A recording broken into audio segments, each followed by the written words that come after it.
Decennia lang verscheen Tom Silva op tv als de bescheiden timmerman uit Massachusetts. Maar achter de camera's leefde hij een heel ander leven. Sinds 1999 financiert hij in het geheim iets dat zelfs zijn trouwste fans zou verbazen. 3 families kennen de waarheid, maar ze moesten zwijgen. Het gaat over bosbranden in Californië, rampen in Massachusetts en een stichting waarvan niemand het bestaan wist. Toen het verhaal in 2025 eindelijk uitlekte, ontdekte het Toms grootste geheim.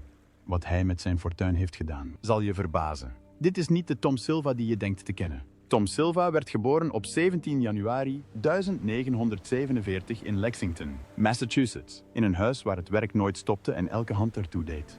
Zijn vader was steenhouwer en zijn oudere broer Dick was het vak al aan het leren. Tom groeide dus op als de jongste in een gezin dat geloofde dat je vaardigheden dag in dag uit moest leren. Als klein kind zag hij zijn vader stenen muren repareren rond oude huizen in New England. En tegen de tijd dat hij 8 was, wist hij al hoe hij met zijn eigen handen mortel moest mengen.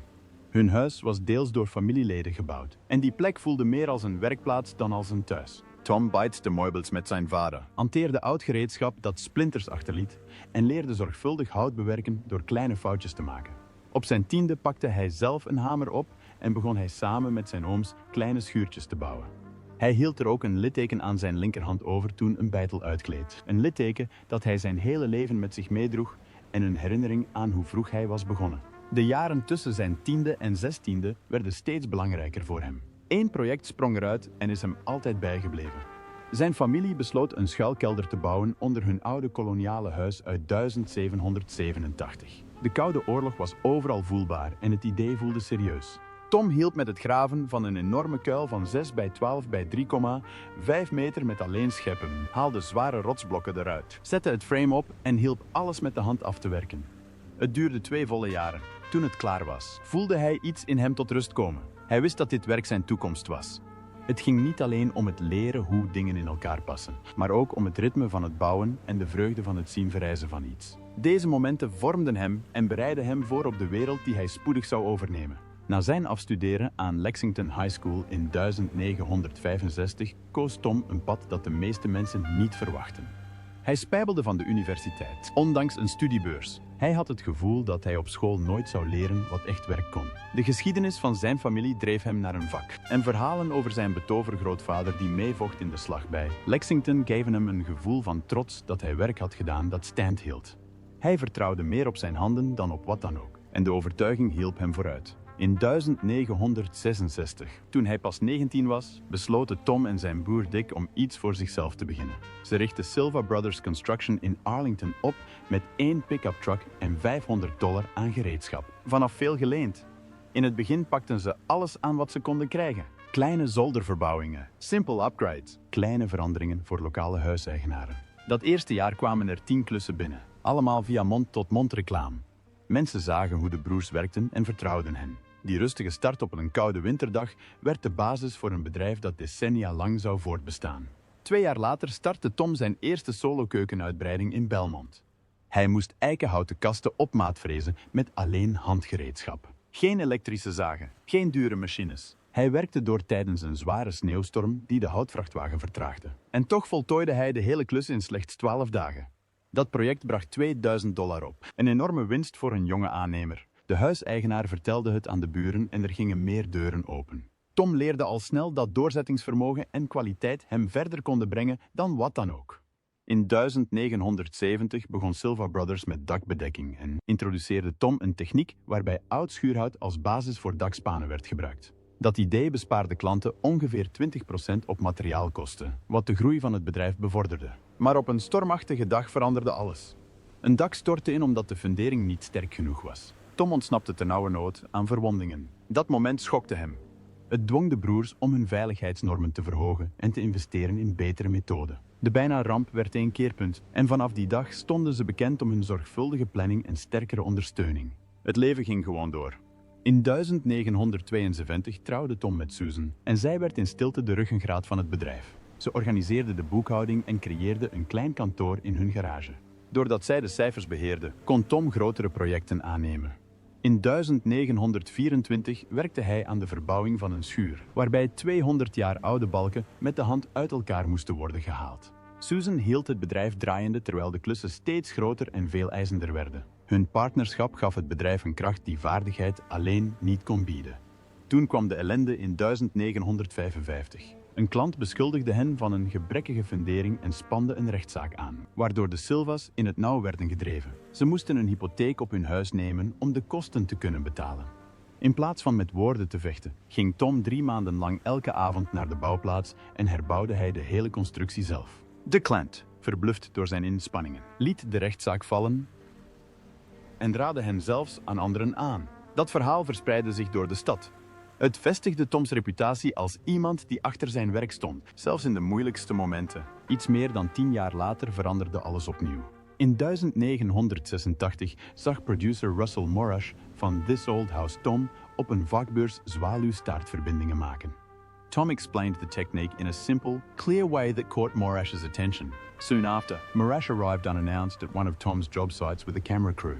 He asked Tom to fix a sagging porch right there. Tom finished the repair in under 2 hours, working with calm focus while the cameras rolled. That surprise test got him hired as the show's general contractor. A few months later, he appeared on TV for the first time. His debut came in Season 6, Episode 1, in maart 2988. He rebuilt a Victorian staircase railing using reclaimed chestnut wood. The job looked delicate because the wood was old and brittle. Tom handled it with ease, restoring the style rather than replacing it. What amazed people was his honesty. He admitted that he had never watched television before joining the show. Everything he knew came from real jobs. His simple approach drew viewers in and made him a favorite from the start. There were moments of tension, too. During the 1987 IG Nantucket project, Bob Vila suggested using power nailers to speed things up. Tom refused. He wanted to hand nail all 500 shiplap boards the same way builders did in the 1900s. This slowed filming by a full day and annoyed the crew, but Tom believed the old method created a tighter finish. His commitment earned respect and showed what the show really stood for. Door 1988, viewers noticed something else about Tom. Whenever he sanded wood or worked on fine details, he whistled Portuguese folk tunes. It was a habit from childhood. Those tunes helped him focus and reminded him of where he came from. Fans grew to love that small sound in the background. It felt like a glimpse into his world, and it became part of his charm. In 1989, a frightening moment nearly ended in tragedy. While filming in Bedford, a scaffold collapsed while Tom was working on exterior siding. A cameraman stood right below. Tom pushed the man out of the way and took the fall himself. He fractured his right wrist but refused to stop working. He kept filming with his wrist splintered, doing whatever he could. The crew never forgot it. That act showed how deeply he cared about his team and the work. Tom Silva's big rise did not happen in a loud way. It happened in 1980, inside a quiet 1790 colonial in Concord, Massachusetts. The house had been left to rot. Floors sagged, beams were tired, and almost every corner looked like it might give up. Tom did not treat it like a normal renovation. He treated it like a time machine. He hunted down original pegged joints from salvaged ship timbers. Not because it was easier, but because it was right.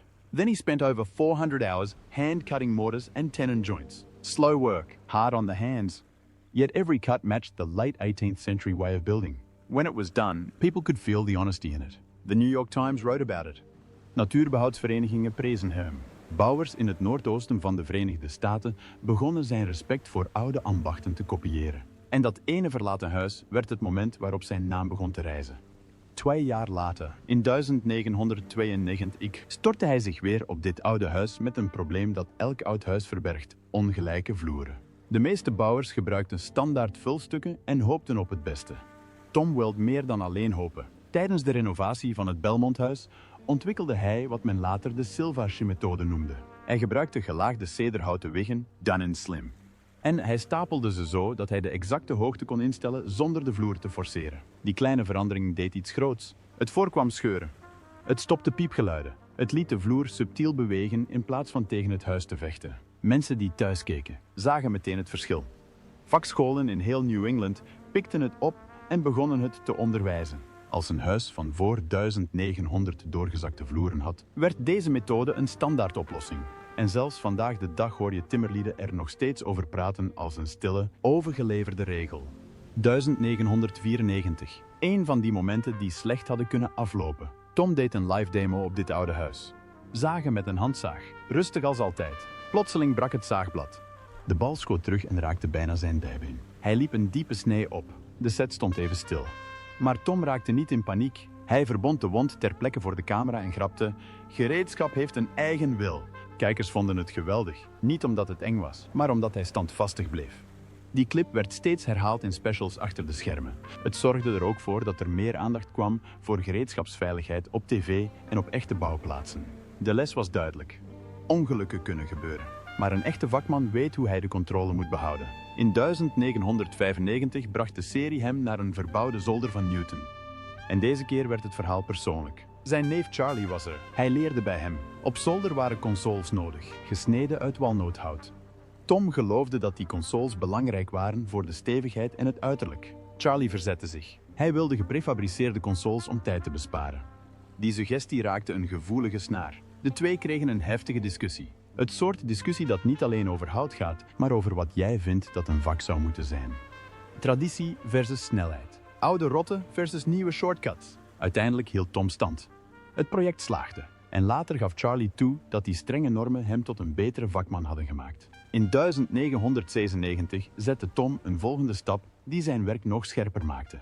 Hij breidde Silva Brothers uit met een eigen fabriek. Het was niet zomaar een fabriek met nieuwe machines. Hij ging ouderwets te werk. Hij kalibreerde persoonlijk een schaafmachine uit de jaren 1920 totdat deze onberispelijke, aan de randen verlijmde panelen kon produceren. Die panelen kwamen terecht in een spraakmakende tentoonstelling in het Boston Museum, die Amerikaans vakmanschap op de harde manier liet zien met gereedschappen en methoden uit die tijd. De tentoonstelling kreeg nationale aandacht. Mensen zagen dat moderne restauraties de geschiedenis niet hoefden uit te wissen. Je kon nieuw leven in oude huizen blazen zonder hun ziel te breken. En Tom bewees dat keer op keer. De jaren verstreken en het werk bleef maar komen. In oktober 2002 werd zijn eerste Ask This Old House onderdeel uitgezonden. De klus betrof een historisch huis in Woburn, Massachusetts, met een leien dak dat maar bleef lekken. Leisteen kan meer dan 100 jaar meegaan, dus mensen denken dat het onbreekbaar is. Maar Tom ontdekte de waarheid in de details. Door thermische uitzetting in de loop van tientallen jaren waren precies 47 leisteentegels gescheurd. Het dak had ook geen goede ventilatie, wat de spanning verergerde. Hij repareerde het niet met goedkope vervangingen. Hij verving elke gebarsten dakpan door handgemaakte replica's, passend bij de oude 19e-eeuwse look. Het kostte meerdere dagen en speciaal gereedschap. De kijkers leerden iets simpels en krachtigs. Zelfs de sterkste materialen hebben zorg nodig. En echt leisteenwerk is niet voor niets zeldzaam. In het voorjaar van 2005 riep een ander huis hem op. Dit huis stond vlak bij de kust en de hardhouten vloeren kromden. Door de hoge luchtvochtigheid kwamen de planken bol te staan en kwamen ze omhoog. En een volledige vervanging zou een fortuin hebben gekost. Tom haastte zich niet om het eruit te halen. In plaats daarvan groef hij een 60 centimeter diepe greppel rond de omtrek van de ruimte en bouwde een verborgen ontvochtigingssysteem. Het idee kwam van 18e-eeuwse keldertrucs die gebruikt werden om graanopslagplaatsen te beschermen. Oude wijsheid, nieuwe materialen. De vochtigheid daalde. Het hout werd kalmer en de huiseigenaren bespaarden zo'n $10.000 aan toekomstige reparaties. De oplossing voelde als een slim geheim en verspreidde zich snel onder mensen die in vochtige gebieden woonden. Achter de camera had al dit werk echter een prijs. Jarenlang tillen. Bukken en duwen door klussen haalden hem uiteindelijk in. In 2007 onderging hij binnen enkele maanden 2 zware rugoperaties. Hij moest daardoor van de set af om te herstellen, maar hij kwam slechts enkele weken na de tweede operatie terug. Hij liet de pijn niet op camera zien. De crew wijzigde de schema's en hij gebruikte beugels en zorgvuldige positionering om dezelfde technieken te blijven demonstreren. Die comeback werd later getoond in een special achter de schermen en het herinnerde elke kijker eraan dat het vak niet alleen om vaardigheid draait. Het draait om uithoudingsvermogen. En je lichaam betaalt voor elke goede klus die je ziet. In 2010 streefde Tom nog steeds naar een balans tussen oud en nieuw. Hij leidde een serie over energiezuinige ramen in een bungalow uit de jaren 20. De huiseigenaren wilden comfort, maar wilden het karakter van het huis niet verliezen. Vinylramen waren goedkoop en populair, maar Tom wees ze af. Hij koos voor op maat gebijtst mahoniehouten kozijnen die bij het originele houtwerk pasten en installeerde vervolgens luchtdichte afdichtingen. In het eerste jaar daalden de stookkosten met ongeveer 30%. Dat betekende een besparing van honderden dollars. Het belangrijkste punt was simpel. Traditionele materialen kunnen moderne materialen verslaan als ze op de juiste manier worden gebouwd en afgedicht. En historische huizen hoeven er niet modern uit te zien om modern aan te voelen. In de herfst van 2012 dwong een stormachtige bosbrand in Maine hem tot een nieuwe snelle beslissing. A house was at risk of water damage, and the storm was already on top of them. Tom built a quick-fix gutter system using recycled copper flashing. They cut it to fit the roof edge, secured it with special fasteners, and did it in the rain. The way it was filmed made it feel like a rescue mission. The clip went viral among DIY people because it was fast, affordable, and clever. Recycling copper instead of buying new parts also gave it a clean, practical vibe that people liked. Door 2015. Silva Brothers had grown big enough that Tom felt ready to pass the daily running to family. He handed the operational reins to Charlie. The company had 25 employees now and was bringing in about $5 million in annual revenue. Even then, Tom did not disappear. Every week, he visited job sites and audited them himself. That habit saved a project in 2016. He spotted a major framing error in a two-story addition. A load-bearing wall was misaligned and could have caused a structural collapse if nobody caught it. Tom stopped it in time. The homeowner was saved from a six-figure disaster, and the crew learned that no detail is too small if you want to sleep at night. In 2018, the business shifted again because the world was shifting too. Demand for green building was rising, so Silva Brothers pivoted. Tom led a solar-integrated garage build in Arlington. It was not just panels on a roof. He handcrafted bamboo trusses, chosen for strength and low carbon footprint. Then nature tested it. A Category 3 hurricane hit with winds over 100 meters per hour. The garage held firm, no major damage. The project won a regional sustainability award, and it became proof that traditional craft could walk right into the future without losing its backbone. In 2019, they learned another hard lesson, this time about trust. Silva Brothers ordered premium lumber for a major job.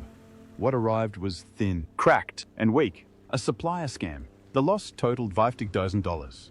Tom confronted the vendor, refused to pay, and pushed for an investigation. After tense talks and legal pressure, he recovered most of the funds. Then he tightened every supplier rule they had. The story spread as a warning to other contractors. Good work starts with good materials, and you cannot be soft about it. Door 2020, Tom was thinking less about growth and more about legacy. In his backyard, on a simple workbench, he taught his 14-year-old grandson how to do dovetail joints. He showed the old method he had mastered decades before, but this time he also used modern safety gear like eye protection and gloves, things he ignored in his own youth. It was a small scene, but it carried a big meaning. Craft matters, safety matters, and family matters enough that you pass it all forward together. Then in 2020, another high-pressure job came in. Silva Brothers got a contract to restore a historic Lexington Inn. The place carried 300-year-old pine beams that could not be replaced if they were ruined. Tom oversaw the reinstallation, reinforcing each beam for seismic safety while keeping its original look untouched. They used custom-fitted steel brackets hidden inside the wood, so modern codes were met without changing the face of history. Preservationists praised it. City officials praised it.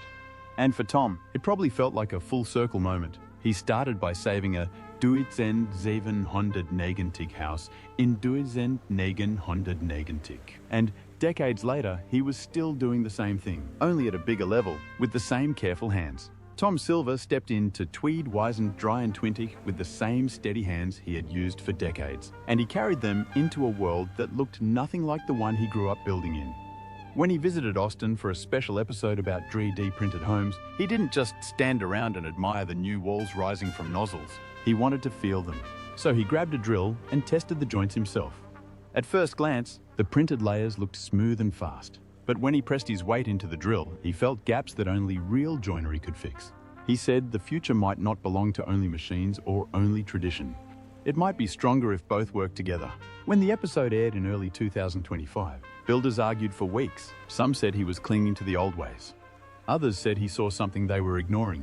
Yet everyone agreed that he was forcing the industry to slow down and think. Then came Tweedies and Veer and 20, and Boston felt alive when Tom walked into the trade expo for his woodworking masterclass. People had been lining up since dawn. By the time he stepped onto the floor, more than 5,000 faces had filled the hall. It was the biggest crowd the expo had ever seen. Tom didn't rush. He laid out a cherry board and spent 2 straight days shaping it into a dining table. His highlight came when he hand-planed for acht and vertic hours without stopping. The sound of metal against wood filled the whole space, and people leaned in to watch the grain rise under his touch. Afterward, more than 80% of the attendees said they planned to return to hand planing instead of relying on machines. tool shops saw a 75% jump in traditional tool sales. And all of that started with Tom sliding a plane across one board for 2 long days. But early 2020 tested him harder than any expo. In January, he fell from a ladder during a siding job in Massachusetts and fractured his hip. Doctors warned him that people over 70 often take months to get back on their feet. He listened, then he ignored the timetable. 6 weeks later, he was back on Ask This Old House, showing viewers his new ladder routine. He taught them small steps, slow climbing, and something new he called ladder checkpoints. Every 10 feet, he stopped, breathed, checked his balance, and then moved again. Older DIers wrote him letters saying his honesty saved them from making the same mistake he made. Soon after his return, he teamed up with his nephew Charlie for a tiny home project in New England. They wanted zero waste. Every board mattered. They used reclaimed barnwood for the whole frame and turned leftover scraps into brackets and shelves. The build became a 10-part online series. It reached more than 1,000 DIers and pushed many of them to rethink how much they threw away. Charlie said the secret was Tom's rule of waste nothing. People loved the build so much that similar tiny homes started popping up across the region. Even with all that work, Tom was still thinking about something deeper. By late 2020, he was 78 and still running quality checks at Silva Brothers. People whispered that he might retire soon. He shook his head. He said he would keep building as long as he had breath, and he began writing a memoir. He wanted to tell stories about mistakes, ethics, patience, and the quiet moments that shaped him. One early excerpt described a single bad nail that once caused a home inspection disaster. That moment changed how he treated every board afterward. The memoir is set for release in 2022, and publishers are already calling it a must-read. Away from the spotlight, he kept a gentler life. For more than 50 years, he and his wife, Susan, had visited Portuguese festivals in Massachusetts.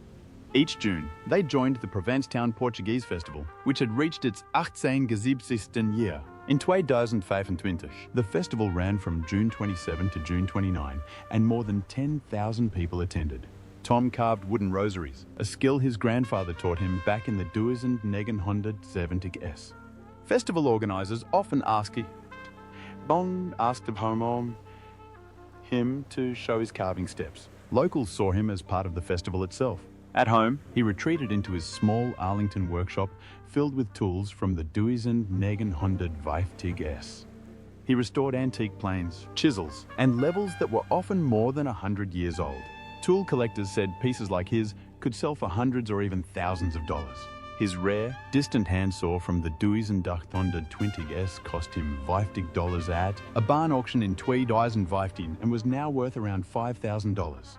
He sold many restored tools and donated the money to trade scholarships. Each tool in his workshop had a story, and he brought everyone back to life using materials from its own era. And then came the secret that surprised even his closest fans. Door 2025, he had collected 200 vintage saws. It became one of the largest private saw collections in the country. The prized, distant handsaw sat at the center of it, glowing like a museum piece. But hidden behind that hobby was something even bigger. Since 1999, he had quietly funded fire recovery efforts for families in California and Massachusetts. 3 families rebuilt their homes because of him. He never took credit. People only learned about it through eyewitnesses who saw the Silva Brothers Foundation step in without asking for thanks. Even without using social media, his influence spread everywhere. DIY YouTube channels copied his techniques and gained more than 10 million views every year. People watched old episodes, studied his joinery, and hunted for antique saws and planes at shows. Many tools sold out because of him. Forums buzzed with debates about whether his methods were still the best. And many who entered carpentry said it started with watching Tom fix something on TV. In April 2020, he stepped onto a different kind of stage. The National Housing Hall of Fame inducted him and honored his Acthanatia journey on this old house. Surveys showed his work inspired more than 50 million viewers to try home projects safely. He became part of American housing history. And this was not a small honor. It placed him among the most trusted voices in construction. Alongside all this, he kept teaching. Every year, he mentored 20 apprentices through a workshop built on patience. Since 2010, more than 250 carpenters had trained under him. Data showed they made 15% fewer joinery mistakes than those who had not learned his slow and careful approach. These workshops shaped a generation that refused shortcuts and valued precision. By July 2025, he began talking about a final special for this old house. He said he would step back soon, and the special would air in 2022. It would run about 90 minutes and include unseen outtakes on set stories, co-star interviews, and memories from homeowners whose walls he rebuilt. Producers were digging through thousands of hours of footage to find rare moments.